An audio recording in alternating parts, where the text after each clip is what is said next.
Akhirnya Yahya Walloni ditangkap juga oleh Bareskrim Polri. Saya sudah sejak lama gemas dengan orang ini yang mengaku mu'alaf dan tiba-tiba dapat panggung ceramah dengan jualan menjelek-jelekan agama sebelumnya yang dia anut. Itu saja jualannya, gak ada sedikit pun ilmu agama yang dia sampaikan.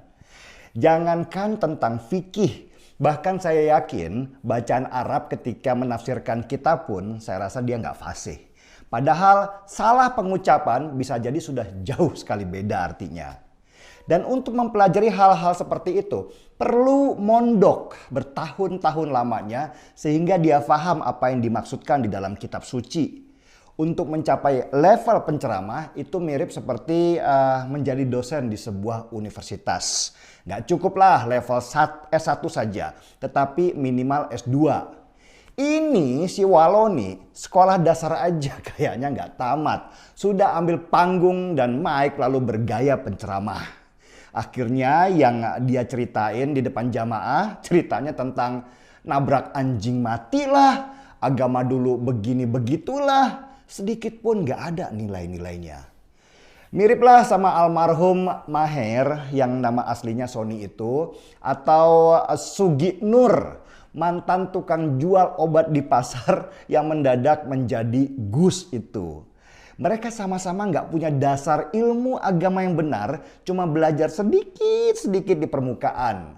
Hafallah beberapa ayat tentang sabar, terus ambil mic dan cerita-cerita tentang masa lalu hidupnya yang kelam sambil memaki-maki orang yang beda pemahaman. Begitulah jualan mereka. Makanya saya tuh malas nyebut mereka ustadz.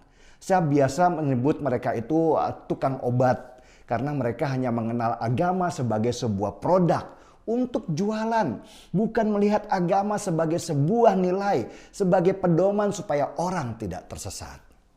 Coba perhatikan, model-model para sales agama itu punya pola yang sama, cari duit doang, ujung-ujungnya jualan. Ada yang cari amplop dari undangan ke undangan. Ada yang cari popularitas lewat saluran media sosial.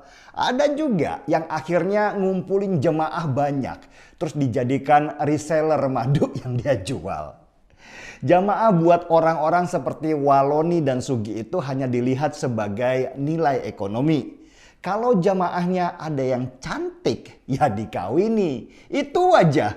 Urusannya kalau nggak perut, ya selangkangan. Sedangkan nilai-nilai agama itu urusan belakangan.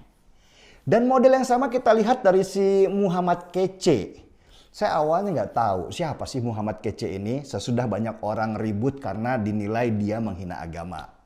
Dan sesudah saya selidiki, ternyata dia hanya orang biasa yang pindah agama dari Islam ke Kristen. Dia bukan ustadz apalagi ulama. Terus dia buka saluran YouTube dengan fokus membedah agama Islam yang dulu dia anut. Kocak kan? Dulu di Islam gak ngerti tentang agama Islam.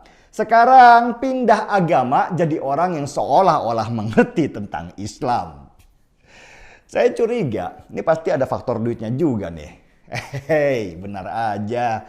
Di akhir video YouTube-nya dia buka donasi yang dia namakan taburan kasih.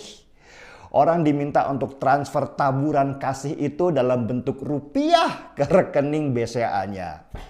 Oh ala Kece, ini urusan duit toh. Si Kece yang wajahnya agak kurang kece ini sengaja menjaring umat Kristen yang emosional, yang pengetahuannya juga dangkal sebagai jemaahnya. Dia mencari simpati dengan memanfaatkan kebencian sebagai pemasukan.